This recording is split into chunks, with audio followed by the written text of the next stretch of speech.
بی‌وجدان‌ترین آدما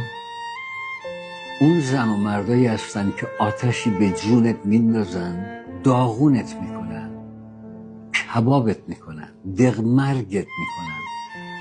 اما داستان رو برای بقیه دقیقاً از جایی تعریف میکنن که تو دود از وجودت بلند شده و اینکه همش داری پرخاشگرانه رفتار میکنی و به این و اون میپری، اما دیگه از زخمایی که خودشون بهت زدن هیچی به بقیه نمیگن، فقط از فریادهات، از داد و هوارت برای بقیه میگن و تو رو میسپرن به قضاوت ظاهری مردم و خودشون میایستن یه گوشه و با قیافه مظلومی